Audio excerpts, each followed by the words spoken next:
Hola, buenas noches. Soy la doctora Gemma Zúñiga, soy ginecobstetra y uroginecóloga, especialista en piso pélvico.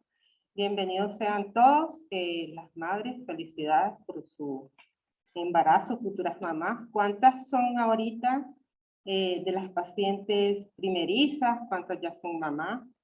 Me gustaría saber. Levanten la mano las primerizas. Ok. Hay más primerizas que pacientes que ya tienen bebé.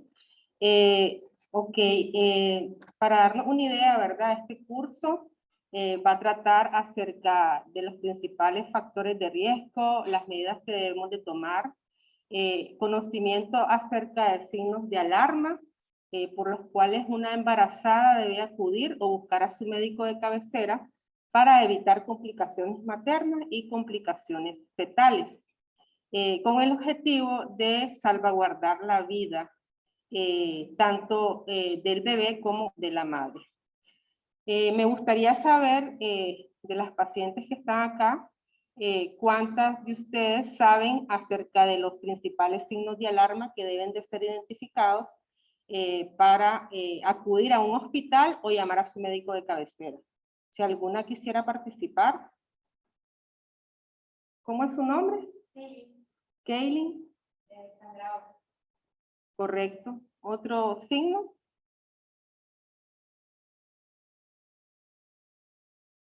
¿Algún otro que le haya mencionado su médico?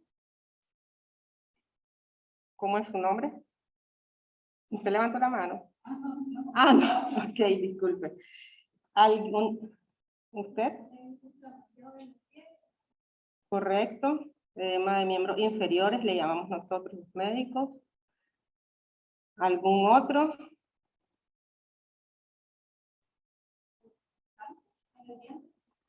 Dolor obstétrico, que son las contracciones. Faltan 3 signos más.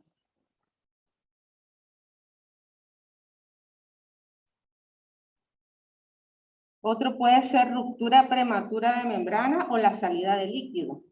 La presencia de cefalea o dolor de cabeza intenso.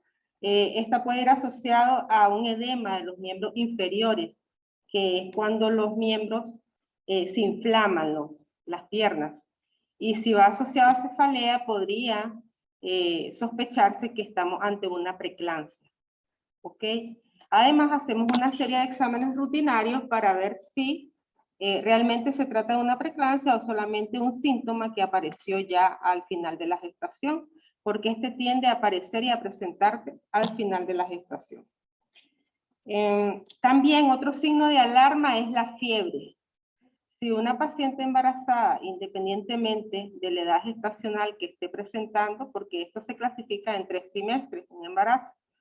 Primer trimestre va desde la semana 0 hasta las 12 semanas de gestación.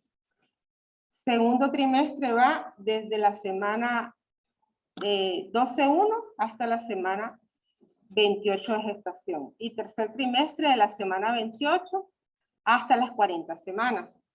Okay. Si a este se prolonga más allá de las 40, es un signo de alarma, porque significa que nuestro cuerpo no ha sido capaz de desencadenar lo que llamamos un trabajo de parto. Entonces, en ese momento también es importante avisar al médico que ya la fecha que estaba prevista, pues aún no ha sido, no ha dado lugar a un desencadenamiento de trabajo de parto. Es un motivo de ingreso. ¿Cuáles serían las principales indicaciones para que una embarazada acuda al hospital? Si una embarazada está presentando sangrado, salida de líquido, cefalea, fiebre o dolores obstétricos, o lo que mencionó Kaylin, dolor constante en el vientre, esto significa que la paciente está presentando contracciones uterinas. Existen ciertos niveles o cierta duración establecida durante la contracción uterina. Si esta contracción es mayor a un lapso de 30 segundos, entonces, y durante un periodo de 10 minutos, ocurren 3 o más contracciones en un embarazo de una paciente que está de término, entonces es posible que ya esté desencadenando el trabajo de parto. Sin embargo, antes del trabajo de parto existe una fase que se llama pródromo de trabajo de parto. Los pródromos es cuando la paciente está comenzando estas contracciones, pero no son lo suficientemente duraderas para desencadenar todavía un trabajo de parto. Entonces, este lapso de pródromos de trabajo de parto puede durar antes del desencadenamiento del trabajo de parto aproximadamente unas 8 horas. Hay algunas pacientes que si en este lapso de 8 horas no desencadenan un trabajo de parto, puede pasar varios días así en esa fase prodrómica. Y si ya se pasa de las 40 semanas y sigue en pródromos, es una indicación para hospitalización. No sé si ustedes tienen alguna duda o pregunta, porque nos vamos a ir saltando a ciertos temas, pueden preguntarme, ¿ok? Para aprovechar al máximo este curso. Es importante también a las embarazadas les queda, es un interrogante muy común, es cuándo ellas deben de recibir una inducción de trabajo de parto, cuándo deben de esperar a tener un parto espontáneo, qué significa un parto humanizado, si pueden tener o no acompañamiento durante el parto, cuáles son las medidas que se deben de tomar al momento del parto, si todavía a pesar de tener las 40 semanas debe acudir o no al hospital, y si a pesar de la presencia de los signos de alarma debe de ingresarse o no. Porque existen ciertos criterios de hospitalización en una embarazada y eso va a depender del trimestre de gestación en que se encuentre. Les había mencionado, primer trimestre es cuando la paciente está las primeras 12 semanas de gestación.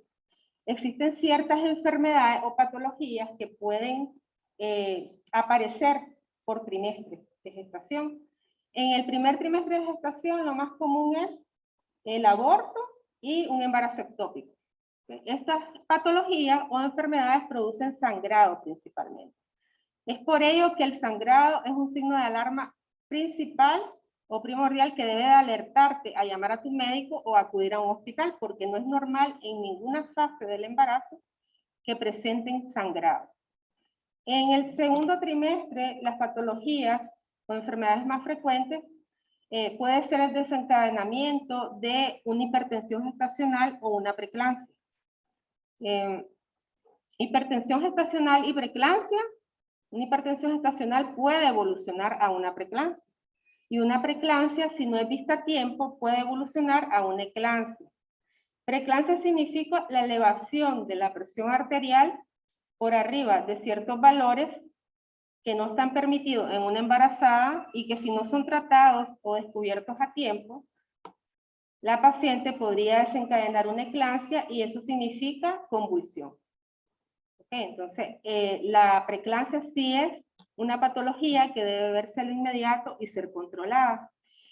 Me gustaría saber si algunas de las mamás que están acá, que ya tuvieron bebé, sufrió alguna complicación durante su embarazo, alguna mala experiencia, algo que nos quieran compartir.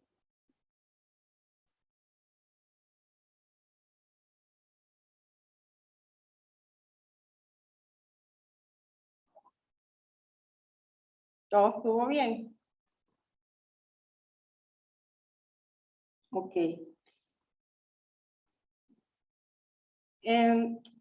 Durante el tercer trimestre, hablé de las patologías primer trimestre, segundo trimestre.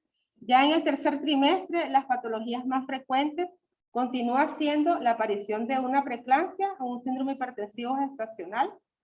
Podría aparecer lo que llamamos una ruptura prematura de membranas.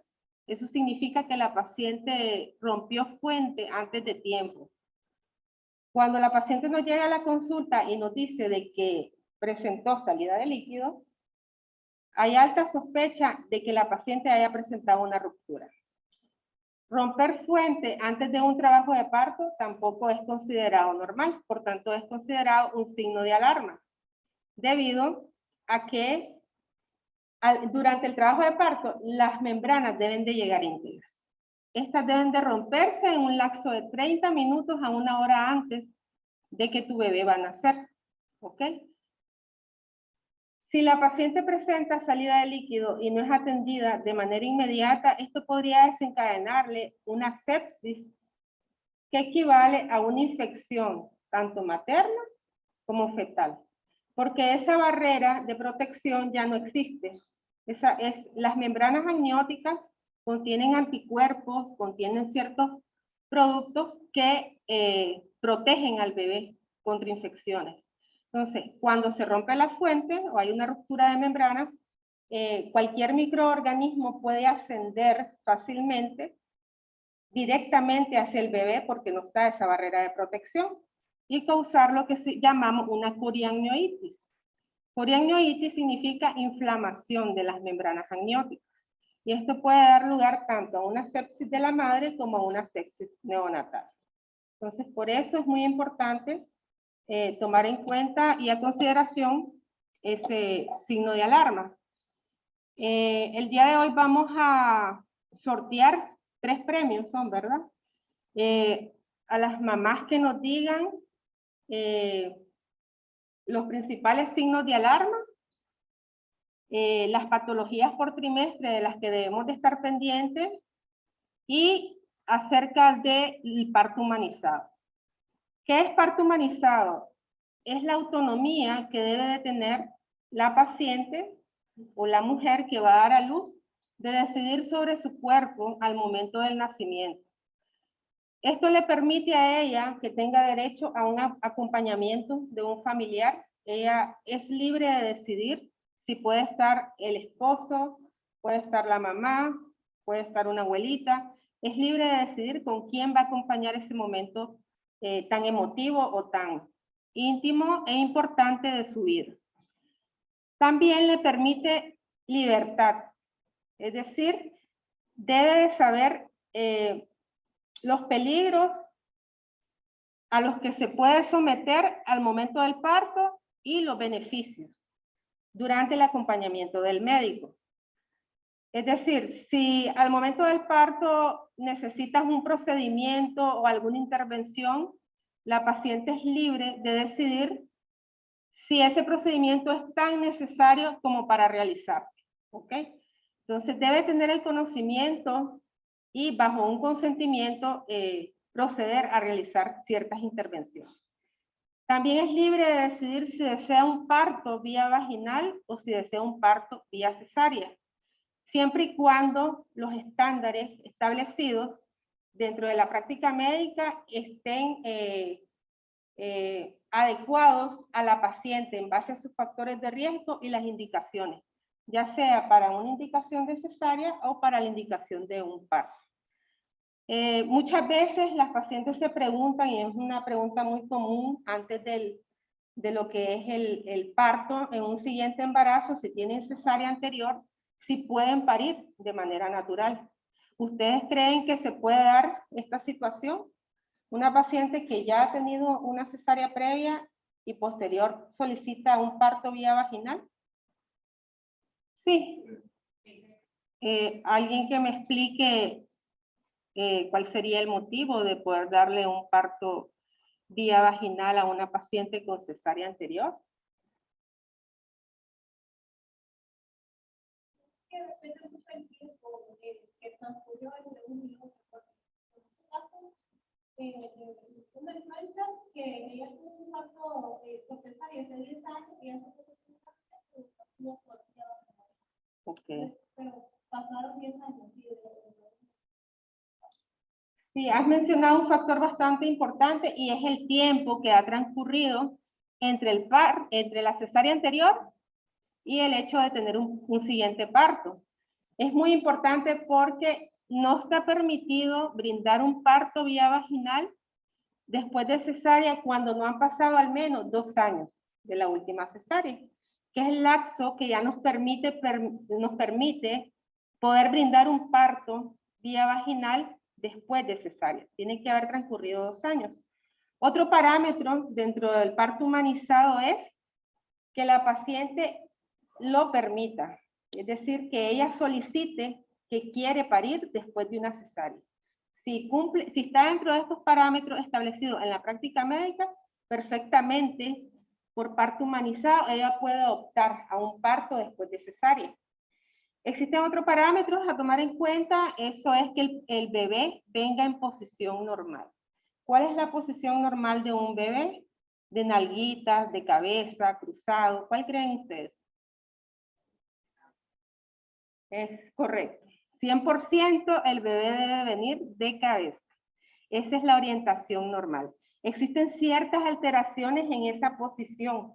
Aunque el bebé esté de cabecita, hay ciertas posiciones, por ejemplo, está de cabecita y está viendo así hacia arriba. Eso significa una posición de cara. Y hay otra posición en la cual el bebé puede hiperextender el cuello y esa significa una posición en que está deflexionado. Entonces, estas posiciones no nos van a permitir al momento del parto que la mamá logre expulsar al bebé espontáneamente, porque jamás va a desencadenar un parto en esas posiciones y podría causarnos complicaciones, tanto para el bebé como para la mamá. Entonces, también, al igual que esté de cabecita, hay que evaluar mediante los tactos vaginales si realmente está en la posición adecuada al estar de cabeza, y es una posición que llamamos occipito ilíaca izquierda anterior. Es decir, el bebé, es un poco complicado el término, pero el bebé viene en esta manera. Está un poco como de ladito y viendo hacia abajo. ¿Ok? Y en la parte izquierda de la madre. Eso lo evaluamos mediante el tacto vaginal. ¿Ok? Con esto de los tactos también entra en lo que es la fase de parto humanizado. Está establecido como máximo realizar 3 tactos vaginales durante todo el trabajo de parto. ¿Cuánto dura un trabajo de parto? Eso va a depender de factores maternos. Si la paciente es una paciente que ya tuvo niños, entonces el trabajo de parto en su siguiente parto va a ser más corto. Lo esperado son 6 a 8 horas. Una paciente que es primeriza, como la mayoría que están acá, ¿verdad? De las mamás, el trabajo de parto va a durar entre 8 hasta 12 horas. Entonces, son 4 horas más de diferencia para esperar el parto natural. ¿Ok? Cuando decidimos como médicos nosotros colocar en una pacientita que durante esta fase de estas horas que les estoy brindando, 6 a 8 en una paciente que ya tuvo niño y de 8 a 12 en una paciente primeriza, cuando decidimos nosotros colocar eso que le llaman inducción de trabajo de parto. ¿Qué entienden las mamás acá por inducción de trabajo de parto? En base a esto que les estoy conversando, ya cuando entran en ese periodo que van a tener a su bebé.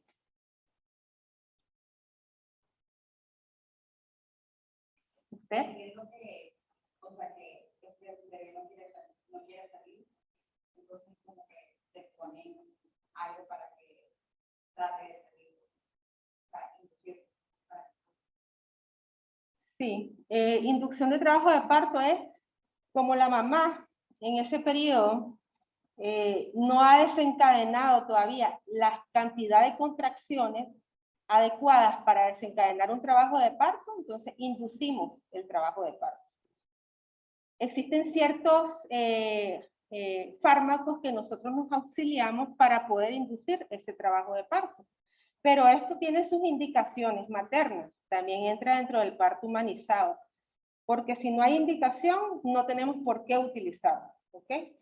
Siempre y cuando hay ciertas patologías o enfermedades que nos hacen usar esos fármacos. Por ejemplo, una paciente que ya llegó a las 40 semanas y aún no ha desencadenado su trabajo de parto. Entonces, existe el peligro, a medida que va pasando el tiempo, que ese bebé ya esté reducido la cantidad de oxígeno que le va a estar llegando, porque tenemos una placenta que se va envejeciendo. La placenta es la que suministra al bebé todos los alimentos. ¿Ok? Entonces, si esto se pasa de su periodo normal, ella ya no va a ejercer la función adecuada para llevar todos los nutrientes al bebé. Entonces, los nutrientes llevan oxígeno al bebé. Y si esto no se está dando, disminuye el aporte de oxígeno. Y por eso hay que finalizar lo más pronto ese embarazo. Otras indicaciones son ciertas enfermedades que la mamá puede traer consigo. Puede ser una diabetes gestacional, puede ser una diabetes previa al embarazo, puede ser una paciente con patologías o enfermedades en el bebé, por ejemplo, una restricción de crecimiento, es decir, que el bebé no ha ganado suficiente peso durante todo su embarazo. Entonces, al momento ya de finalizar el embarazo, ese bebé tiene poca energía para soportar el trabajo de parto.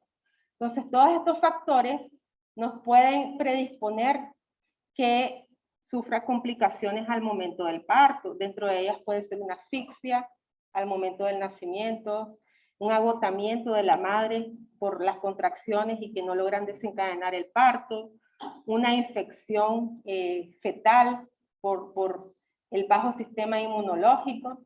Entonces, existen esas categorías o indicaciones para poder nosotros proceder a inducir el trabajo de parto. También una paciente que presente preeclampsia es otra indicación, porque si no finalizamos ese embarazo, siendo ya de término, puede evolucionar a una eclampsia. Entonces, además que está reducido también el aporte de oxígeno por los altos niveles de presión arterial. Ok.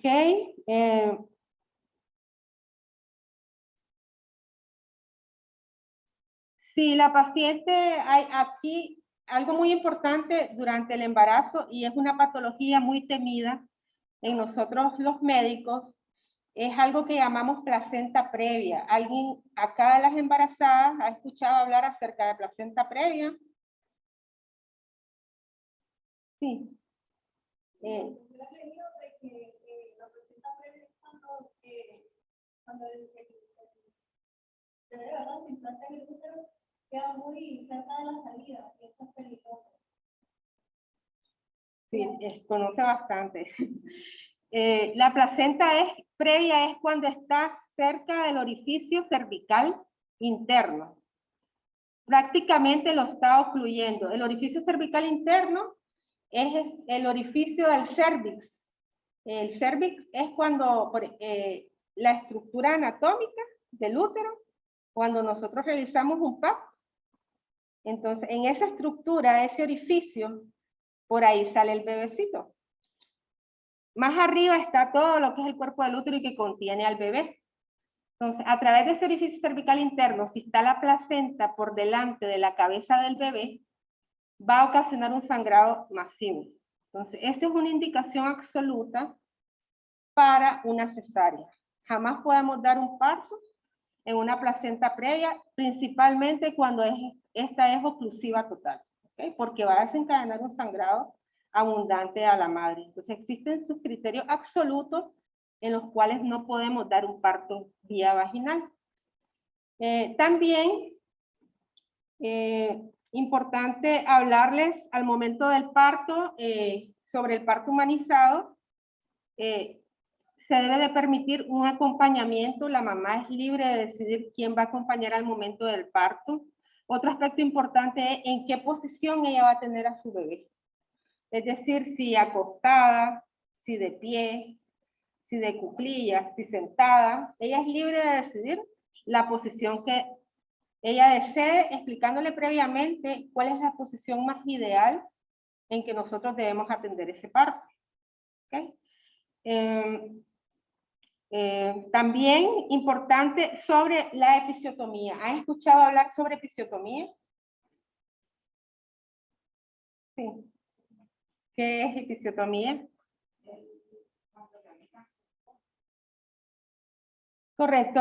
Hoy en día se han hecho numerosos estudios acerca de la episiotomía. La episiotomía es un corte que se realiza en el piso pélvico. El piso pélvico es todos esos órganos que están contenidos, ligamentos, músculos, nervios, vasos sanguíneos. Al momento de cortar, facilita la salida del bebé, pero existen 3 indicaciones absolutas para realizar eso. ¿Okay? Dentro de ella está, por ejemplo, que al momento de tu parto está un poco prolongado, está difícil que la cabeza del bebé salga, has estado mucho tiempo intentando que ese bebé vaya bajando y observamos que la frecuencia del bebé, por ejemplo, está baja. Entonces, en ese momento, si el bebé ya atravesó un tercer plano, que es a punto de que ya va a salir la cabecita, si este periodo se prolonga de 30 minutos a 1 hora, entonces hay que actuar de manera rápida, porque el corazón va a ir disminuyendo, los latidos del corazoncito del bebé. Entonces es una indicación para hacer un corte, facilitar la expulsión de esa cabeza. Otra indicación es, por ejemplo, la mamá no tuvo chance de sus controles prenatales, fue una paciente que se descuidó durante su embarazo y llega ya en expulsivo, le llamamos. Paciente que se perdió durante todo el embarazo y llega en expulsivo, únicamente a parir. Y observamos que el bebé está de nalguita. ¿Ok? Jamás podemos dar un parto de nalguita. Esa es una indicación de cesárea. Sin embargo, cuando ya vienen saliendo los miembros del bebé, la manito, si está de nalguita, puede ir la manito por delante de la nalguita, puede ir el piecito. Entonces, eso hay que apresurar ese parto. Es otra indicación para hacer un corte. ¿Ok? Y la otra indicación es que haya una desproporción entre la madre y el bebé. ¿Eso qué significa? Que la cabeza del bebé es más grande que la pelvis de la madre. Entonces, ese bebé probablemente viene con un peso mayor de 8 libras. Si yo no le hago un corte, me va a complicar todo el piso pélvico y se va a producir un desgarro. Entonces, para evitar una complicación, mejor hacemos un cortecito. Son las 3 principales indicaciones. ¿Ok? Aquí va a haber premios si me mencionan estas 3 indicaciones de episiotomía. Con respecto a los enemas, pues hasta el momento los enemas son utilizados para ver para ayudar al momento de la expulsión de la cabecita del bebé, pues el tránsito del bebé sea más facilitado. Sin embargo, eso también entra dentro del parto humanizado y si la mamá no permite realizar un enema, pues no se realiza. En lo particular, yo no suelo usar esta práctica. Hay bastante éxito sin la necesidad de estar usando enema. Enemas son los líquidos que te permiten evacuar la heces. Entonces, cuando el canal del parto, por el canal del parto, detrás del bebé está el intestino, pero está protegido por vagina, ese intestino. Entonces, ahí transitan heces. A veces puede defecarse la mamá al momento del parto, eso podría contaminar el área del parto, podría contaminar al bebé. Sin embargo, la madre es libre de decidir si vamos a aplicar o no esa práctica. ¿Okay? Cuando ya nace el bebé, también se menciona acerca del pinzamiento del cordón umbilical. En el parto humanizado entra el contacto inmediato del bebé hacia la madre. Esto puede ser tanto por vía vaginal al momento del parto o tanto por cesárea. Entonces, ya en ambas situaciones es importante la cercanía inmediata del bebé al momento del parto o cesárea.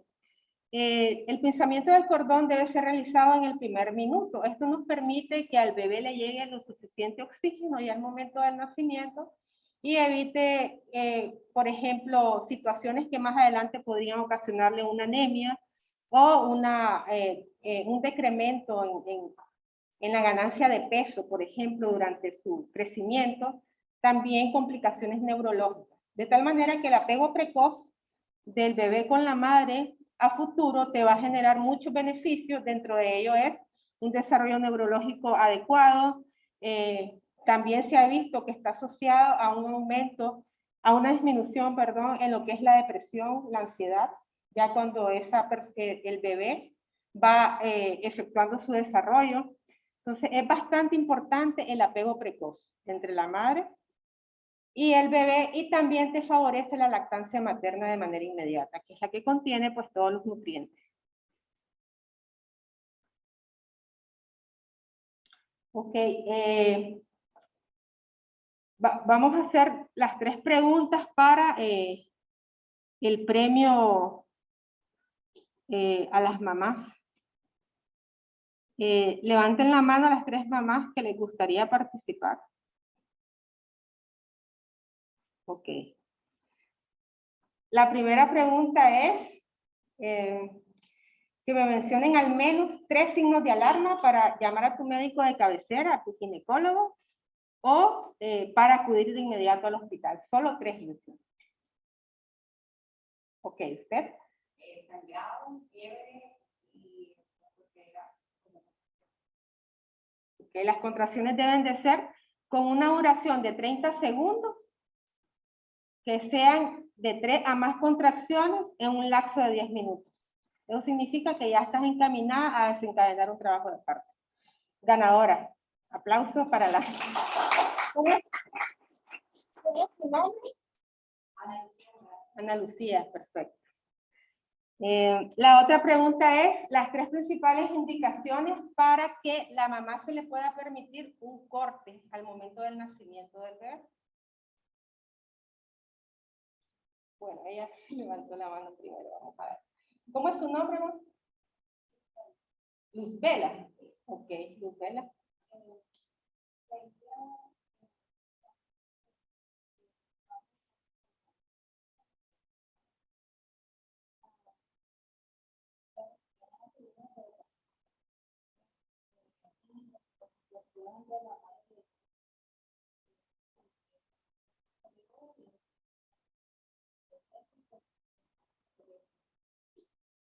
Desproporción cefalopélvica. ¿Cuál otra mencionó? Sí,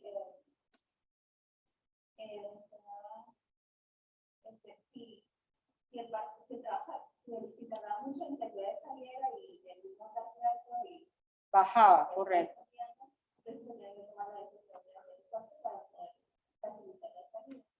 ¿Y la otra? La otra,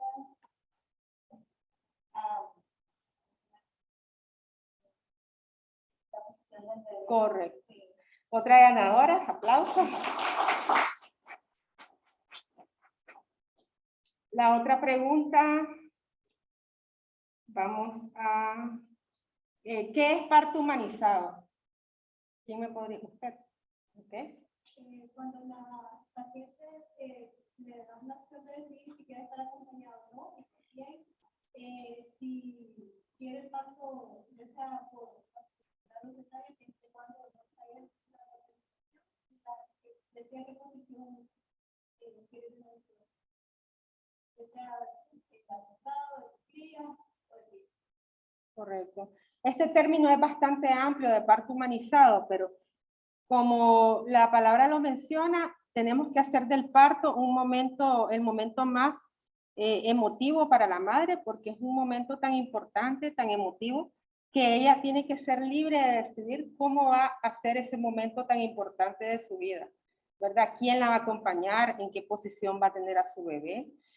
Algo que no les había mencionado es que durante el trabajo de parto, hoy en día también mediante estudios que se han realizado, se puede permitir para prevenir lo que son desgarros del piso pélvico, que es algo muy importante, la aplicación de compresas frías y de masaje del periné.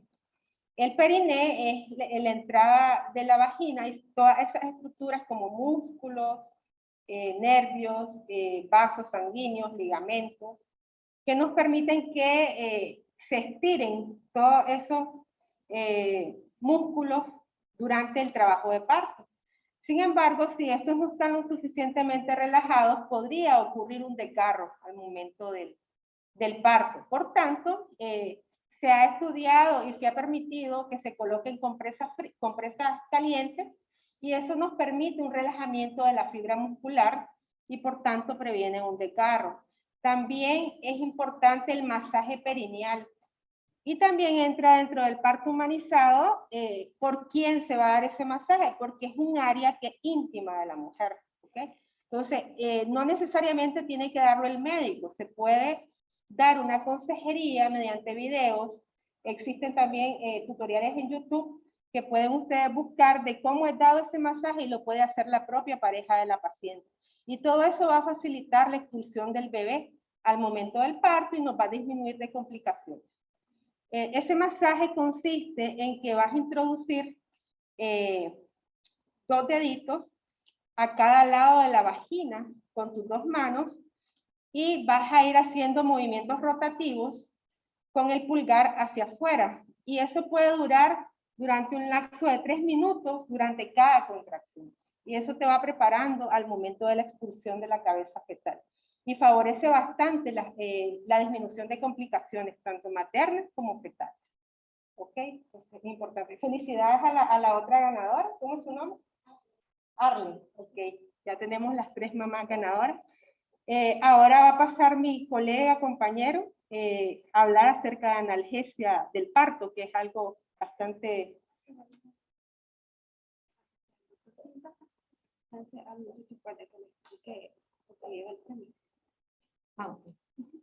nos va a explicar acerca de lo que contiene el premio.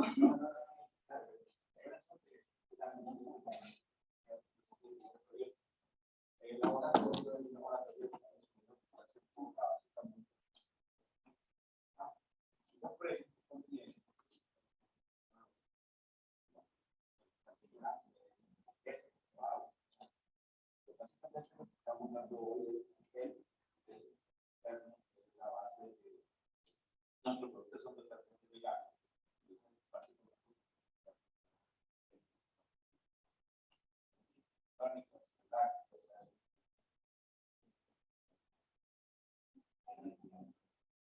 Y también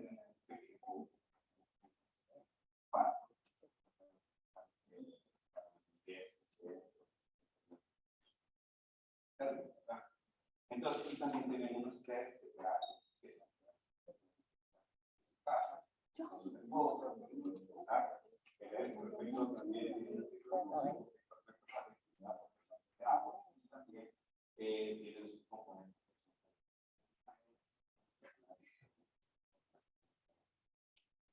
entonces, cualquier consulta la pueden hacer con su ginecóloga de cabecera, con la doctora, sobre el producto, y básicamente cualquier consulta.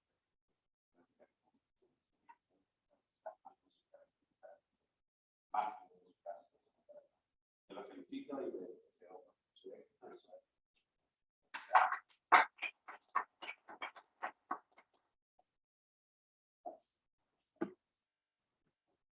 Buenas tardes, bueno, buenas noches casi, ¿verdad?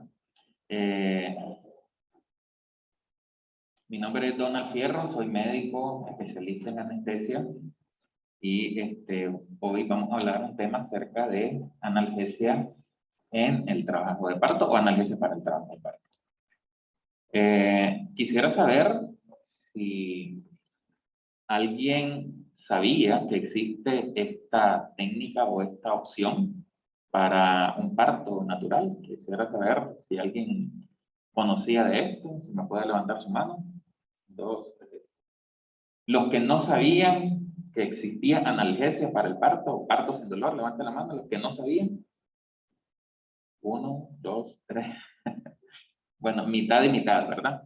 Entonces, para los que no sabían, pues va a ser un tema nuevo, lo van a conocer, lo van a entender, y los que ya sabían, pues van a tener un conocimiento todavía más amplio y más claro de esto. El parto, pues no voy a profundizar mucho en este tema, no es mi campo, solamente algunas generalidades. Tiene varias etapas, ¿verdad? Prácticamente el parto tiene 3 fases: la fase de dilatación y borramiento, una fase de expulsivo, cuando ya el bebé sale del útero de la mamá, y una fase de alumbramiento, que es cuando el obstetra, en este caso, saca placenta y tejido placentario y trata de dejar el útero bastante limpio, ¿verdad? Para su respectiva involución. Entonces, nosotros los anestesiólogos participamos activamente en esta parte, principalmente en la parte de la dilatación, porque es uno de los momentos donde más dolor siente la paciente. Más en el trabajo de parto franco, que es prácticamente cuando la paciente tiene más de 3 centímetros de dilatación. Si ustedes logran ver imágenes de aquí, ese es el cuello o el cervix que la doctora estaba explicando. Y si ustedes se fijan, el cervix tiene un grosor. A medida que el parto avanza por diferentes estímulos, principalmente hormonales, mecánicos, ese cervix se va adelgazando, con el propósito de permitir una dilatación de 10 centímetros y poder permitir que el bebé salga. Entonces, en esa etapa hay elementos hormonales y elementos mecánicos que participan, que generan los famosos dolores del parto. Existen factores hormonales como por ejemplo la progesterona, la oxitocina, que son hormonas que la mujer libera en esta etapa. Y estas hormonas, principalmente la oxitocina, tiene efecto a nivel del músculo uterino, ayudando al músculo uterino a poder expulsar al feto una vez que ya se instaura el trabajo de parto.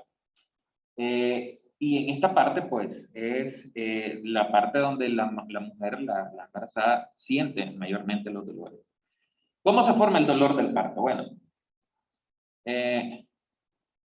el dolor del parto o un dolor cualquiera se forma principalmente porque hay un estímulo que va a desencadenar factores de inflamación. Todo dolor se forma mediante un estímulo nocivo. Por ejemplo, si yo sufro una quemadura, esa quemadura es un estímulo nocivo que me va a dar dolor, ¿verdad? En el área donde me estoy quemando. Si tengo un traumatismo con una puerta, si tengo un pinchazo con una aguja, entonces ese trauma me va a generar un proceso inflamatorio local en el área donde me traumaticé o me golpeé.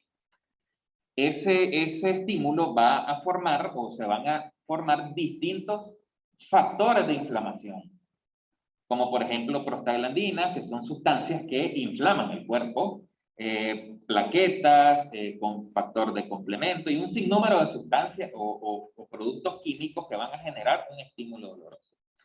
Estas sustancias llegan a los nervios porque nosotros tenemos inervación en todo nuestro cuerpo.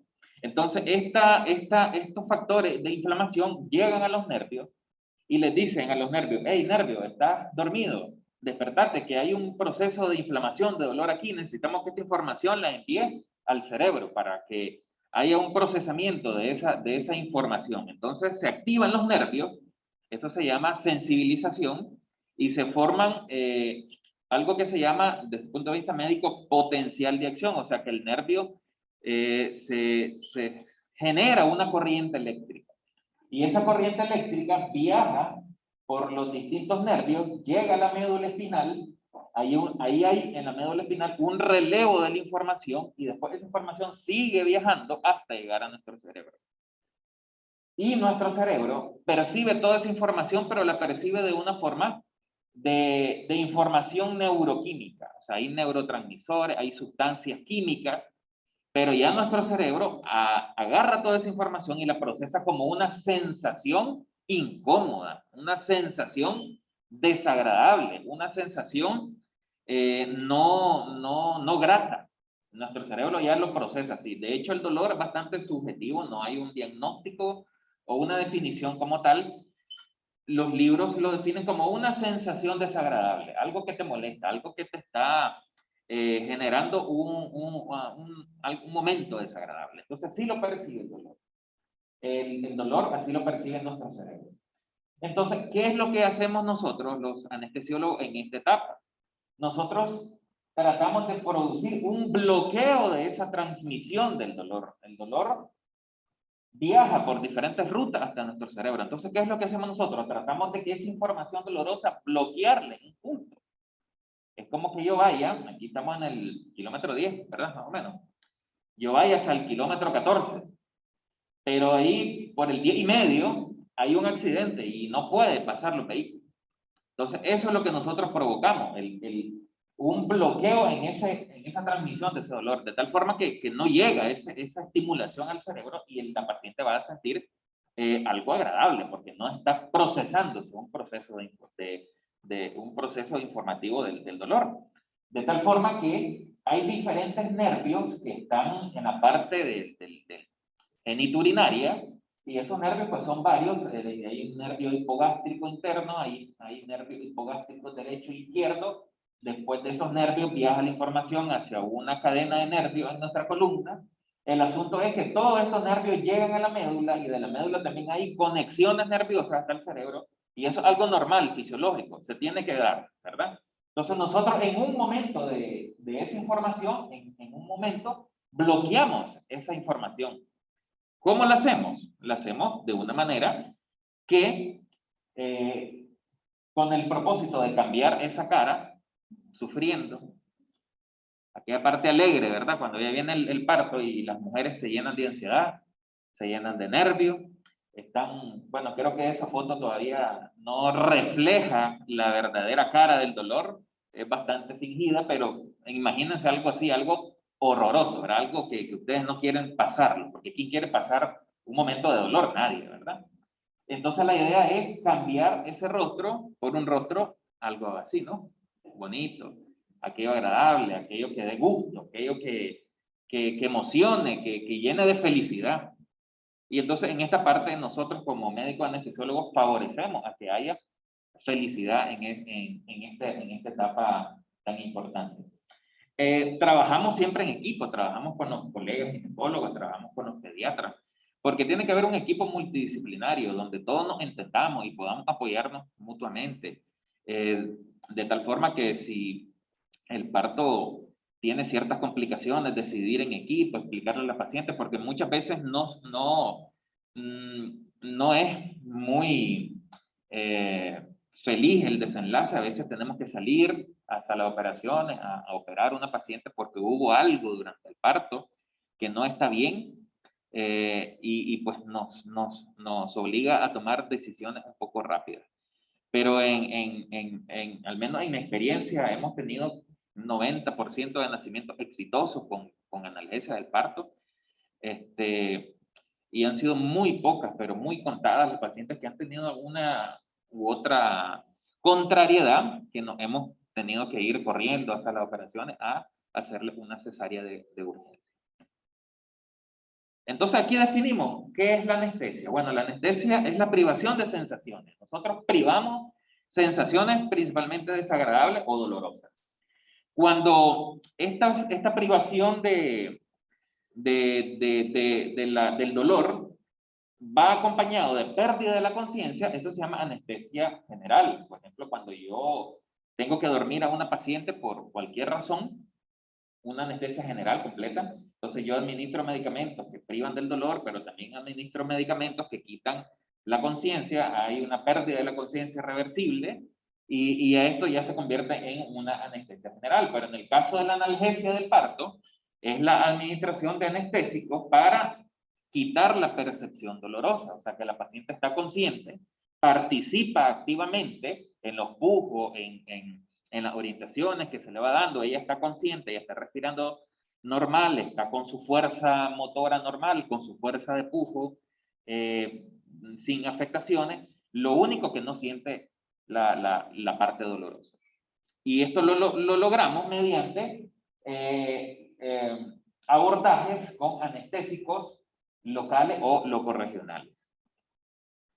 De tal forma que la analgesia epidural es el alivio del dolor del trabajo de parto, mediante la introducción de medicamentos o fármacos. ¿Cuáles medicamentos o fármacos? Los anestésicos locales. No sé si ustedes han ido al dentista y le ponen una inyección de anestésico local para entumirle el área donde le van a trabajar, o tal vez si se han cortado y le han puesto anestesia local y ustedes sienten entumecimiento de su área, ¿verdad? Donde se le va a hacer una sutura. Entonces, esos mismos anestésicos, porque hay varios, ¿verdad? Hay varios que tienen distintas características, pero con el mismo mecanismo de acción. Entonces, esos mismos anestésicos nosotros los colocamos en la columna vertebral de la paciente para provocar bloqueo de la sensibilidad dolorosa. Nosotros interferimos en la sensibilidad del dolor. El útero, ¿verdad? Está inervado o sí hay inervación de los plexos o de las raíces desde la vértebra torácica número 10 hasta la lumbar número 1 y desde las raíces nerviosas del sacro desde el 2, 3 y 4. Nosotros tenemos 7 vértebras o 7 segmentos cervicales, 12 segmentos torácicos, donde los últimos 3 son los que participan en el dolor, o sea, los que llevan esa información dolorosa, y los últimos plexos, que son los plexos sacros, que son 5, de ahí participan el 2, el 3 y el 4, son los nervios encargados de transmitir esa información. Entonces, esa es una imagen de una vértebra donde hay un espacio que se llama el espacio epidural, que está en color lila, color morado, ¿verdad? Ahí nosotros introducimos unas agujas especiales con ciertos cuidados y técnicas que lo tiene que poner una persona pues, entrenada en esto, y ahí depositamos los medicamentos para quitarle esa sensación desagradable a la paciente. Entonces hay personas que lo hacen sentadas, la sientan a la paciente, hay otros que las colocan del lado izquierdo o del lado derecho, eso a gusto. Yo por lo menos la siento así al paciente, me siento un poco más cómodo con eso. Tenemos que tener preparado un sinnúmero de elementos, drogas, como la que está cargando ahí el doctor, el anestésico, jeringas, agujas especiales, soluciones, un catéter, que es una pequeña sondita que va en la columna, eso se lo dejamos ahí en la columna, introducido en la columna para estar administrando analgesia, ya sea intermitente o continua, o cual sea la técnica que el médico vaya a elegir. Este es un corte transversal, ¿verdad? De todas las estructuras que nosotros atravesamos al momento de llegar al espacio epidural, atravesamos la piel, ciertos ligamentos, y tenemos que llegar ahí, este es el espacio epidural, ahí tenemos que llegar nosotros. No podemos avanzar más allá, porque en el caso de la analgesia epidural, si yo avanzo más allá, esta aguja, que es muy gruesa, puede romper otras estructuras que no deberían de ser atravesadas por esta aguja, sí por otra aguja más pequeña. Entonces yo ocasiono ciertas complicaciones, ¿verdad? En la paciente que no las quisiera producir, porque ya cambia completamente el panorama. Entonces yo tengo que llegar hasta ese espacio. Una vez que yo voy avanzando en los tejidos, yo voy encontrando una resistencia en la piel, y entonces hay una técnica que utilizamos ahí para ir rompiendo esa resistencia hasta llegar al lugar adecuado y ahí administrar los anestésicos. Ahí estoy en un parto, ya tiene rato eso, y ahí está una paciente, ya está con dolores, ya está alegre la cosa, ya está emocionante, y entonces estamos buscando cómo ya causarle un poco de alivio y que esta paciente esté tranquila.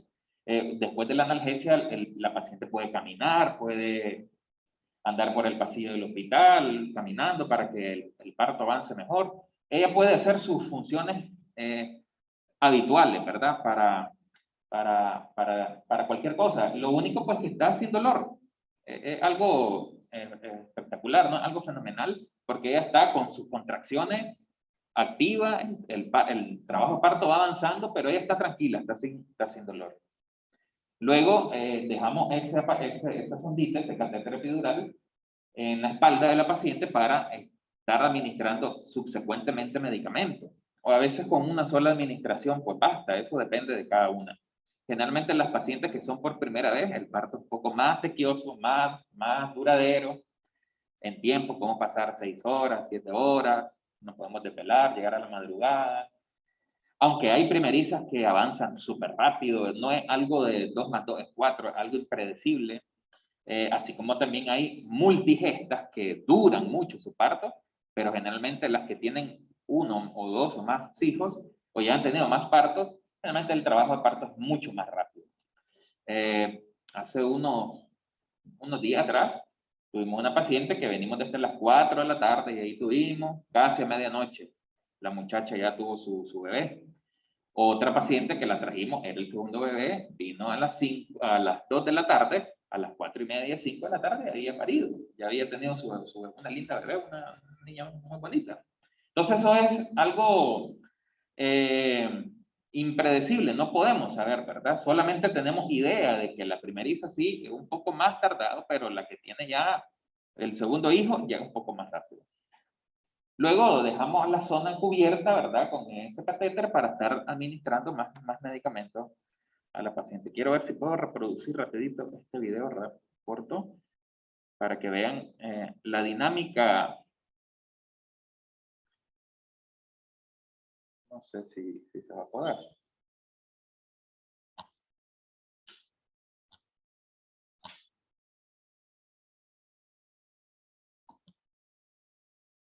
Bueno, creo que no se va a poder. Bueno, ¿en qué pacientes no se puede poner la analgesia? Porque no a todas las pacientes se les puede poner.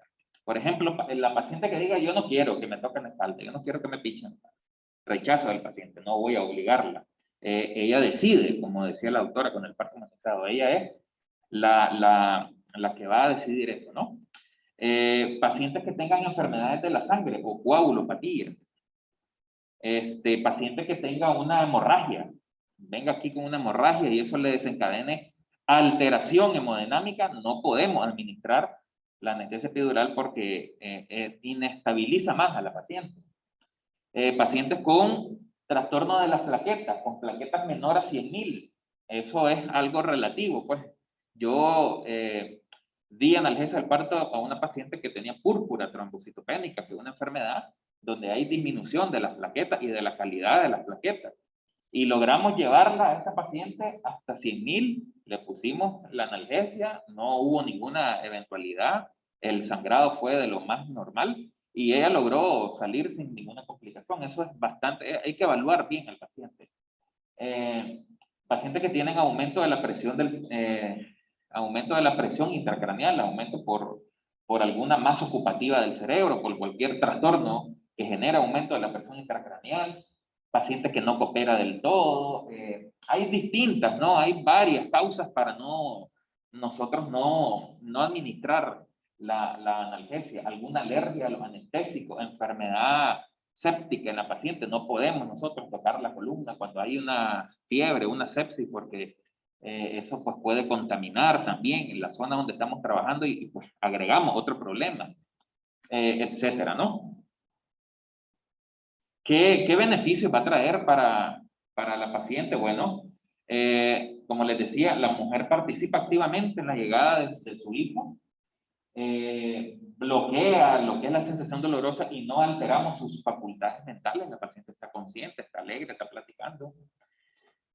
Podemos nosotros ir ajustando la dosis, respuesta, dependiendo cómo va el trabajo de parto. Porque hay momentos, sobre todo cuando utilizamos dosis intermitentes, yo pongo una dosis y en determinado tiempo se agota el efecto del medicamento, entonces estoy valorando, ¿no? Dosis respuesta. Pero hay algunas técnicas donde se deja una perfusión continua, no se le tiene que ir poniendo más medicamentos, o sea, eso se evalúa, ¿no? De acuerdo a la experiencia de cada médico. La mujer siente que se le pone dura su barriga, siente las contracciones, pero sin dolor. Ella misma, uno le va explicando y le va educando a la paciente, mire, cuando usted se le ponga la barriguita dura, ahí es cuando tiene contracciones. Entonces, ella siente y puede percatarse. Y eso es importante a la hora del expulsivo, cuando ya llevamos a la paciente al lugar donde vamos a atender al bebé, porque ella puede decir en el momento donde viene la contracción y ella puede empujar, se educa. Y hay pacientes que toman eso muy rápido y ya ellas saben, ¿verdad? En qué momento, porque como no sienten ninguna sensación, entonces ellas saben y pueden hacer los pujos sin ningún problema. Es cierto que a veces la epidural alarga un poco más el parto, nunca es una regla, a veces sí se prolonga un poco más, pero a veces llega más bien a ser, favorece a que se acelere más, eso es algo paradójico. Otra cosa es que podemos, bueno, aplicar otro anestésico, entonces en caso de requerirse corte en la paciente, la misma analgesia, yo puedo reforzar la analgesia cuando la doctora va a hacer un pique y entonces, o una episiotomía, y eso les genera pues bastante confort. Mejora el suministro de oxígeno al bebé, mejora la circulación uteroplacentaria de tal forma que el bebé se favorece en ese sentido.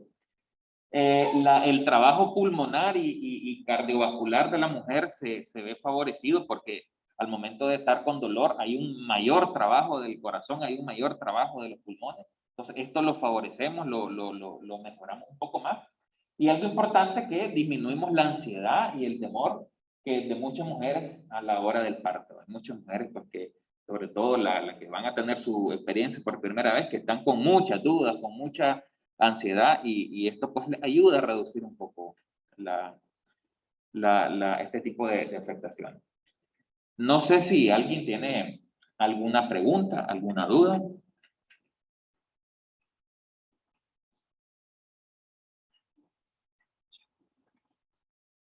Okay. No sé si alguien tiene alguna duda. Diga. ¿De la analgesia? Sí. Bueno, como les decía anteriormente, puede haber un error técnico de que la aguja que estoy utilizando, yo avanzarla más allá del espacio epidural. ¿Ya? Yo avanzarla más allá del espacio epidural. Entonces yo rompo una membrana que se llama dura madre. Y si yo rompo esa membrana, sale líquido del cerebro. No debo de romperla, no debo. Sí puedo atravesar esa membrana con una aguja más pequeña. Si yo voy a poner, por ejemplo, una anestesia raquídea o espinal, yo puedo meter una aguja y romper esa membrana, pero una aguja muy finita, un calibre muy pequeño, que no le va a causar problema a la paciente, pero con esta técnica no. Entonces, si yo voy más para allá, yo puedo romper esa membrana y fugarse el líquido que hay en el cerebro, se fuga por ahí. ¿Y eso qué problema da? Bueno, después del parto o la cesárea, la paciente a los 2-3 días va a llegar al hospital con un dolor intenso de cabeza. No lo aguanta, doctor, mire, después de que me puso el epidural, tengo un dolor horrible. Si yo no lo trato en ese momento, ahora entonces va a venir la paciente con eso se llama cefalea postpunción. Entonces ahí, bueno, hay dos formas de tratarlo: hospitalizar a la paciente, ponerle líquido, ponerle analgésico y dejarla a la paciente 2-3 días. A veces funciona, a veces no funciona. Y la otra forma de tratar eso es volver a llevar a la paciente al quirófano y hacer otra punción a nivel epidural, volver a hincar a la paciente y sacarle sangre de autóloga, la sangre de ella misma, y ponerlo en el espacio epidural esa sangre. La sangre coagula y hace un efecto de parche. Se coagula, se forma un tapón hemostático y eso tapa el hoyito donde se está fugando, como que le pongamos un parche a una llanta. Y entonces, y se quita, pues, no, algo que trasciende más allá. Puede haber una disminución súbita de la presión arterial y la paciente puede sentir náuseas, vómitos.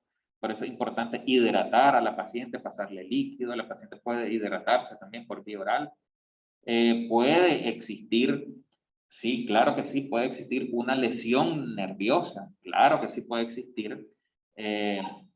Y puede esto dejar una secuela transitoria. Porque hay que darle manejo, seguimiento. Se puede infectar la zona donde estoy trabajando, tal vez no hice una adecuada asepsia o antisepsia. Entonces, esas son principalmente algunas de las contrariedades. Son muy bajas la incidencia de esas complicaciones, muy bajas. En mi práctica, ¿qué te puedo decir? Menos del 1% de mis pacientes han tenido yo esa complicación. Es muy rara.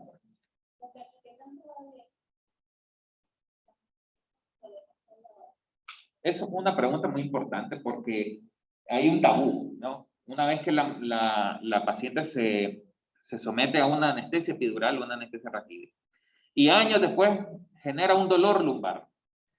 Y entonces la gente, la epidural que te pusieron, la raquídea que te pusieron te dejó con dolor lumbar para toda la vida. La epidural no da dolor lumbar crónico, no da dolor lumbar crónico. Sí da un dolor lumbar, pero es transitorio, obvio, porque estoy causando un trauma y estoy atravesando tejido. Sí queda un dolor, pero es un dolor de 2-3 semanas y se cicatriza el tejido y ya desaparece.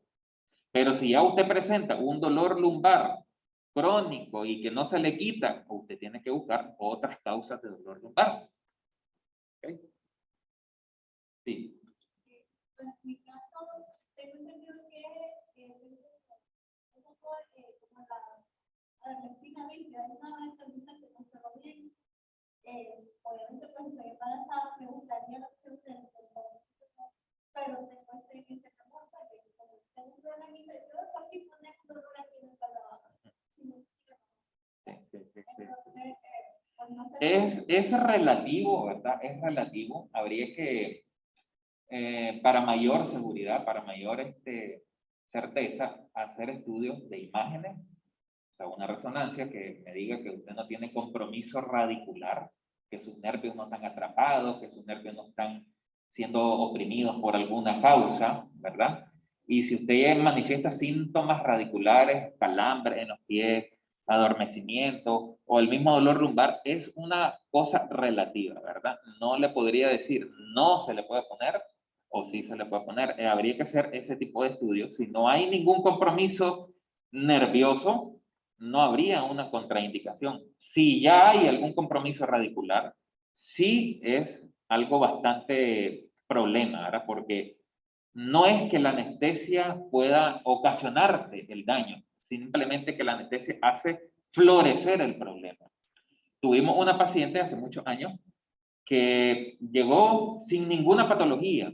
Un colega puso una anestesia epidural para otra causa, o sea, para otra cirugía, y después la paciente quedó con déficit. Y entonces empezamos a investigar, pero ¿qué pasó? Si fue una anestesia limpia, sin problemas. Empezamos a investigar, la paciente tenía una hernia discal. Y esa hernia no le daba síntomas, no le daba problema, pero la anestesia que puso el doctor en ese momento hizo el diagnóstico de eso.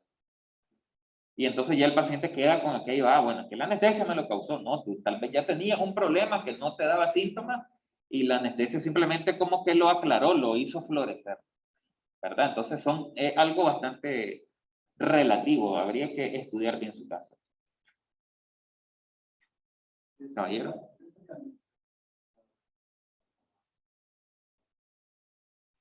Vea, hay deformidades de la columna, donde es absoluta la contraindicación, ¿verdad? Es absoluta. Yo siempre, si la paciente tiene una deformidad y causa trastorno radicular, o sea, un compromiso nervioso, yo no toco esa espalda. No, es algo que más bien me voy a meter a más problemas, voy a meter más problemas al paciente. Son de las pocas indicaciones de anestesia general en una embarazada, más si está embarazada. Entonces, ya hemos tenido muchos pacientes. Con la doctora que trabajo yo con ella en piso pélvico, hemos tenido pacientes con problemas de su columna y ella me dice, ¿y qué vamos a hacer? No le voy a tocar la columna, vámonos, la voy a dormir, va con dormida, intubada, anestesia general, ¿verdad? Para evitar meternos a problemas ahí. ¿Alguna otra duda? Pregunten, para que salgan claros y claras.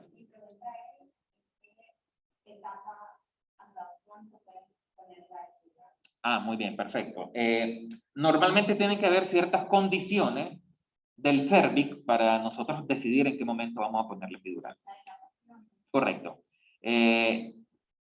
Como norma general, 4 o 5 centímetros. Y con un buen borramiento. Borramiento me refiero al adelgazamiento del cérvix, ¿verdad? Si tiene 4 o 5 centímetros con un buen borramiento del cérvix y contracciones efectivas, muy buenas, entonces podemos nosotros decidir en ese momento administrar la epidural. La epidural sí afecta un poco la fuerza de la contracción. Es por eso que el obstetra está con nosotros y entonces él administra un medicamento que se llama oxitocina, creo que la doctora también lo mencionó. Entonces esa oxitocina aumenta la fuerza de la contracción. Es una oxitocina endovenosa que va preparada, ¿verdad? En un suero y va a la sangre. Entonces, porque la anestesia sí disminuye un poco el umbral de la fuerza de la excitación, pero con la oxitocina se regula. Y entonces, ahí nosotros vamos evaluando con un trazo que se le hace a la paciente y vamos viendo el umbral de la contracción. Pero en ese momento precisamente es donde nosotros administramos la epidural. Entonces dirán, bueno, pero hay una parte donde siento dolor, sí, hay una parte donde un momento donde tú vas a sentir dolor, pero hay otras técnicas que pueden reducir un poco esa sensación. Y ya les voy a contar yo, al menos lo que yo hago. Antes de ponerle epidural, si la paciente ya está con las contracciones, y hay más mujeres que sienten, o sea, la primera contracción que le da, ya están pegando gritos, quiero ir al hospital, ¿verdad? Hay unas que no, hay unas que llegan a los 6, 7 centímetros, no les duele. Eso es idiosincrático, o sea, de cada paciente tiene distintos comportamientos. Entonces, lo que yo hago es establecer una relación médico-paciente y me pongo a hacer risoterapia, empiezo a dar bromas, empiezo a charlar, empezamos a platicar, a reírnos, porque la risa tiene un efecto en liberar endorfina en el cuerpo y sentirse gratificante. Entonces hay algunas técnicas ahí psicológicas, hay ejercicios de respiración, hay otras cosas que se pueden hacer para en ese momento, que no puedo ponértela, tenga un momento menos nocivo, pues, ¿verdad? ¿Alguna otra pregunta?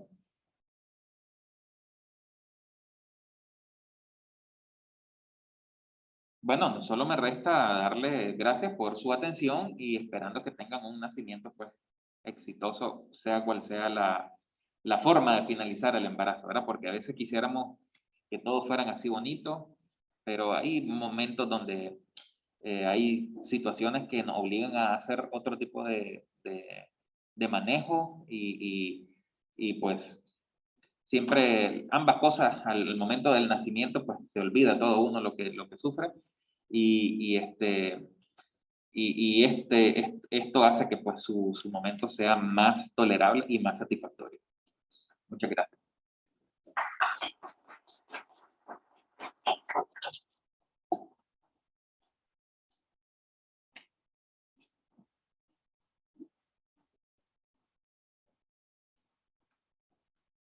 Bueno, les queremos dar las gracias por haber participado en esta primera charla, ¿verdad? Que acabamos de recibir.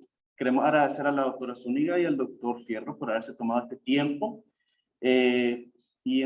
tomárselo el tiempo y explicarles y tratar de que se lleven ese mensaje a ustedes, futuras mamás, de que el embarazo y el parto es un proceso natural y de que hay opciones para que este sea todavía más gratificante, con menos molestia y que puedan entablar una relación mamá-hijo más tempranamente y sin ninguna complicación. De todas maneras, y una vez más, agradecerlos por haber venido y les deseamos lo mejor durante su embarazo. Muchas gracias.